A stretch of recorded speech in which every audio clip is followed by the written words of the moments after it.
La piste des larmes, l'autre route de l'Amérique. Texte de Pierre Mazet, lu par Saban Live. Lorsqu'on parle de route mythique aux États-Unis, bien entendu, vient tout de suite à l'esprit la route 66, 3945 km.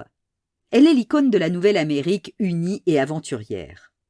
Reliant Chicago à Los Angeles, elle a encouragé des milliers d'Américains à prendre la route pour explorer leur pays. Dénommée The Mother World, elle a nourri une littérature abondante.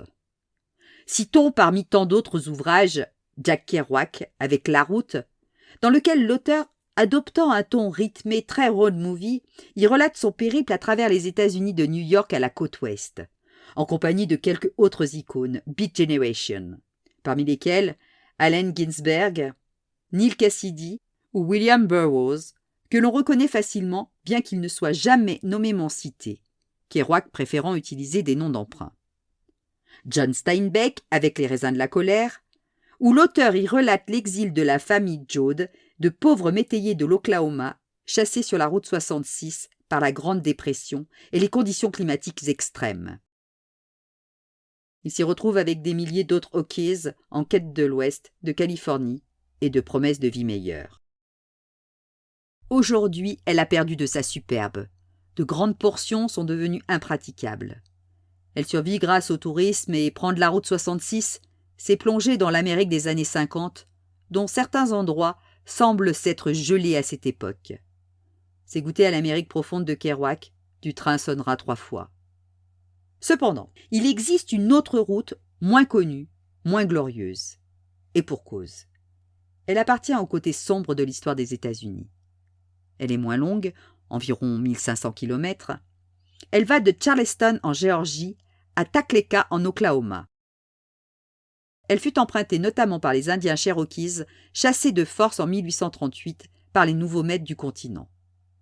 Entre 1838 et 1839, sans doute plus de 4000 personnes ont péri au long de cette route, qui a reçu en anglais le nom de Trail of Tears, et en Cherokee le nom de Nunadol Aisuni, la piste où ils ont pleuré. La dénomination « piste des larmes » ne vient pas des pleurs versés par les Cherokees pendant leur marche sur la piste, mais de la compassion ressentie par ceux qui les voyaient passer pour leur voyage vers Indian Territory. Et comment ils en étaient arrivés là? Quand ils voyaient la tragédie se dérouler devant eux et comment le peuple Cherokees était traité, ils pleuraient pour eux. Destinée manifeste et destinée fatale. Nul ne nie aujourd'hui que les nations indiennes ont subi au cours des XVIIIe et XIXe siècles un véritable génocide. Souvent présenté comme le résultat d'un appétit toujours grandissant de terre de la part des migrants venus en nombre de la vieille Europe, il n'aurait peut-être pas eu lieu s'il n'avait pas été soutenu par l'idée de la destinée manifeste. L'expression « manifest destiny », littéralement « destinée manifeste » en anglais, a été employée pour la première fois par le journaliste John O'Sullivan en 1845, dans un article publié dans United States Magazine and Democratic Review. Dans cet essai, il plaidait en faveur de l'annexion du Texas par les États-Unis.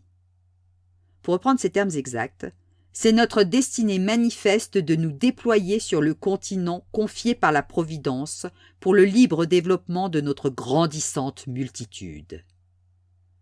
Cette croyance en une mission particulière a eu d'importantes conséquences sur l'histoire du pays. Cette influence est en partie expliquée par le fait que l'idée, même si elle n'a été clairement formulée qu'en 1845, était déjà enracinée dans l'esprit des puritains qui se sont installés aux États-Unis au XVIIe siècle.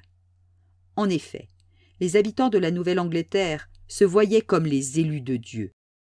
Par conséquent, ils pensaient avoir une mission providentielle. Ils devaient construire un pays exemplaire. En conséquence, les Indiens dont la civilisation était à des années-lumière de celle des pères fondateurs étaient condamnés à s'adapter ou à disparaître. La destinée manifeste devenait pour les Indiens la destinée fatale. La route des larmes n'est qu'un épisode parmi tant d'autres de cette destinée fatale. La nation Cherokee. Lorsqu'en mai 1830, le président Andrew Jackson promulgue le décret de déportation des Indiens à l'ouest du Mississippi, l'Indian Removal Act, Les contacts entre les colons et les Cherokees sont déjà anciens. Vers la fin du 19e siècle, la nation Cherokee va prendre une autre voie. N'ayant pu résister aux assauts des Blancs et protéger son mode de vie, elle va s'engager sur la voie de la civilisation. Grâce à leur travail, à leur habileté et à leur solidarité tribale, les Cherokees parviennent en une vingtaine d'années à un niveau de prospérité fort enviable. Ils fondent une capitale, New Echota, en souvenir de leur ville détruite. Nombre de Cherokees ont des fermes, de belles plantations qui excitent la jalousie de leurs voisins blancs. Sequoyah invente un alphabet qui fait de la langue Cherokee la première langue indienne écrite. Ils éditent un journal, le Jalagi Phoenix, écrit en Cherokee et en anglais. Ils ont des écoles où l'on travaille dans les deux langues. Ce sont les premières écoles mixtes d'Amérique. Beaucoup de Cherokees sont devenus chrétiens. Ils ont adopté les habitations, les vêtements, le mode de vie des Blancs. La tribu compte de nombreux métis qui, pour la plupart, possèdent la richesse et ont fait des études qui leur permettent de négocier avec les Blancs. Plusieurs centaines de Blancs mariés à des Cherokees vivent parmi eux. Cependant, à partir de 1830, une vive pression s'exerce sur les Cherokees pour qu'ils partent, surtout depuis que de l'or a été découvert sur leur territoire. L'État de Géorgie fait procéder à l'arpentage des terres Cherokees qui doivent être attribuées aux colons par tirage au sort. La Garde nationale de Géorgie effectue des raids de terreur dans les villages Cherokees. Le président Jackson répète que la seule solution pour les Indiens est l'exil. Profitant d'une division au sein du peuple Cherokee, le gouvernement des États-Unis parvient, en décembre 1835, à faire signer par une minorité le traité de New Echota, par lequel la nation Cherokee s'engageait à migrer. La piste où ils ont pleuré. En juillet 1838, le président Jackson ordonne l'expulsion des Cherokees par la force. Ceux qui avaient gardé leurs maisons et leurs champs en sont brutalement chassés. En attendant leur départ, des milliers d'Indiens sont parqués dans des enclos, dans des conditions épouvantables. Des enfants sont capturés par la garde nationale pour obliger leurs parents à se rendre. Au début de l'automne, au nombre d'environ 20 000, les Cherokees sont acheminés vers l'ouest par petits groupes. Avant de partir, ils embrassent les arbres qui entourent leur demeure, comme des amis qu'ils ne reverront plus. Certains ont des chariots où l'on entasse enfants et bagages. La plupart vont à pied, poussés par les baïonnettes des soldats. Les habitants blancs des régions traversées se livrent à toutes sortes de violences sur les déportés, et les soldats ne font guère d'efforts pour les protéger. Bientôt le froid et la neige s'ajoutent à la maladie, à la faim et à l'épuisement. Les Indiens meurent par milliers le long de ce qu'ils appelleront la piste des larmes. On estime qu'au moins un quart des Cherokees aura trouvé la mort pendant leur rassemblement et leur voyage vers le nouveau territoire indien. Reconstitution et perte d'un nouveau territoire. Les Cherokees tentent de reconstituer leur vie et leur nation déchirée. Ils ont de bonnes terres dans l'est du territoire indien. L'État américain leur a versé d'importantes indemnités qui permettent aux métis instruits et influents de restaurer leurs belles propriétés. Les plus pauvres sont assurés d'une petite ferme. Des Blancs, de plus en plus nombreux, s'installent sur les terres indiennes, amenés par le chemin de fer qui traverse le territoire indien. Des mines sont ouvertes, des villes surgissent. Dans les années 1880, la pression pour une ouverture aux Blancs du territoire indien devient irrésistible. En 1889, les terres Cherokees sont réparties en lots individuels entre les membres de la tribu en application de la loi Dawes et ce qui reste est ouvert aux colons.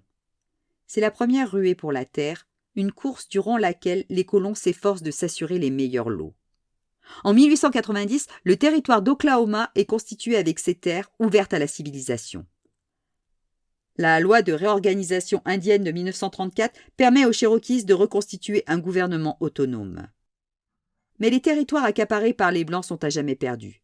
Les terres Cherokees d'Oklahoma, qui n'ont pas le statut de réserve, sont cependant sous la protection du gouvernement fédéral. Trust Lands. Il a fallu attendre décembre 2009 pour que le président des États-Unis, Barack Obama, signe une loi présentant des excuses officielles aux Amérindiens.